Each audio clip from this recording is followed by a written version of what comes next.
to appreciate or take away from what you're learning from the newcomers that are here, especially? The biggest thing is how good they learn. They're starting to understand the system and the things we're trying to do and applying the techniques. So the study habits have been great. Coach, when you get done the OTAs, what's the one or two major goals you want to accomplish?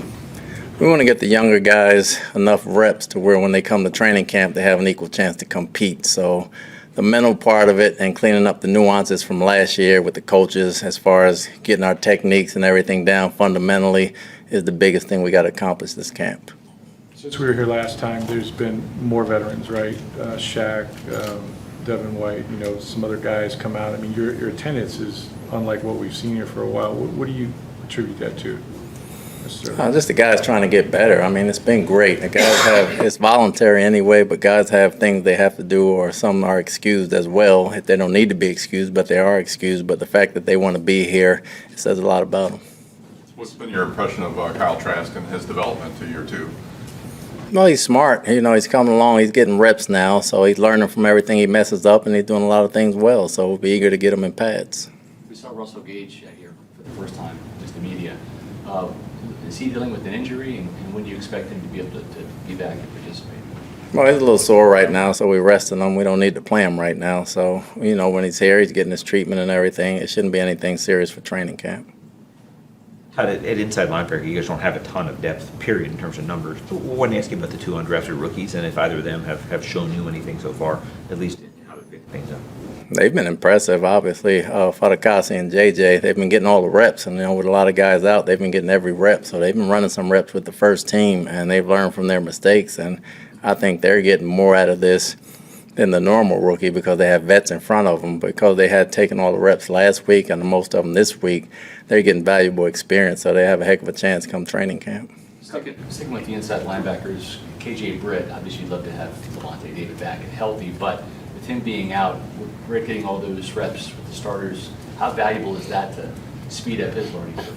It's great for him going into his second year because he obviously has to learn Mike and Mo, so he has to learn two spots right now. And he's been here every day, and he looks a lot faster than he was last year. So it's been great for him, and I look for big things from him this year. Do you attribute that increased speed to just better conditioning or just faster processing?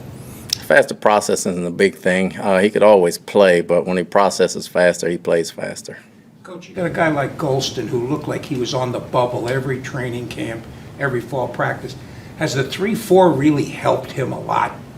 It has, because he's tailor-made for it. He's a big guy and he's long, and he's the perfect 4 technique in the 3-4 defense. So I think it's done wonders for his career. I think he's very good at it, and I think he's a solid player for us. Coach, Scotty Miller went through a tough injury last year, but as you watch him through OTAs now, do you feel like he's regaining his form just with his route running and being able to get open? No, he looks good. He's in shape. He's running fast. He's doing all the right things right now. So we just knock on wood. Hopefully that transfers to training camp and he doesn't get hurt again. At D-line, you probably have 4 kind of, I don't want to say known commodities, but you have Logan, obviously, and Vita and Will and Nacho. Has anybody else stepped up in terms of who would be next or who would be the next guy in the rotation for you? D-line, not out of pads. You're not going to get the guy up out of pads in D-line. Just knowing their technique and understanding what they got to do right now. Their worth will come in training camp when we put the shoulder pads on. Right. It's a big jump from any college cornerback to the NFL, but for a guy like Zion to go from Sam Houston to this, when he's getting a lot of those first-team reps without Carlton Davis here, how quickly do you think these reps are going to get him prepared for what could be a bigger leap than other cornerbacks coming out of maybe bigger schools? Well, you're going to see something new every day, taking a bunch of reps like that, just like the inside backers. But he's smart. He understands the game. He loves to play. And technique-wise, he's getting everything down. We have a lot of adjustments back there that he has to make. So he's getting better every day, and they can't do nothing but help him. Same true with White, the running back, just to go from rookie mini camp and then work with the veterans. How's he progressing? Yeah, he's been good. He's been good in the playbook. He's a hard worker. He's studying. He's doing all the right things right now. And, that's what you expect this time of year. But the learning, you can tell they study at night because they come in the next day and they execute. What do you expect out of Joe Tryon-Shoyinka this year, right? He's going to be stepping into that starting role. He drafted in the first round last year. What's your level of expectation for his first full-time year as a starter? Well, they're high. He's very athletic. Obviously, we took him in the first round. Going into year 2, we expect him to have the nuances down of a lot of things that he did last year and expect him to come into his own. I don't expect him to be JPP. I expect him to be Joe, and he has a skill set all on his own that he can be a good player. And going up against a guy like Tristan Wirfs every day, that's only going to do nothing but make him better. Going up against them. Going up against Tristan and Donovan every day can't do nothing but make him better.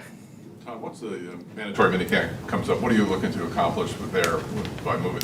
Obviously, there's going to be some guys that haven't been here in the mix. But those guys that aren't here, I expect them to come back in shape and fit right in. You know, it's not going to stop the installs we've been doing.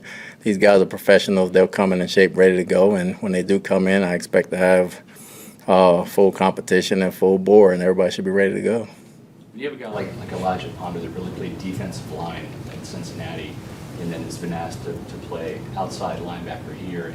And you see kind of the body transformation that he's had to go through. What does that say about him and that type of leap to go from inside to an outside rusher at this level? No, you can see the work, as you said, in his body transformation. He puts in a lot of work here. Obviously, it means a lot to him. He's here every day. He's trying to do all the right things. And, you know, come training camp, we're looking for a lot to see from him in preseason. We're excited about him. Okay, thank you. Thanks. Thanks. Yep.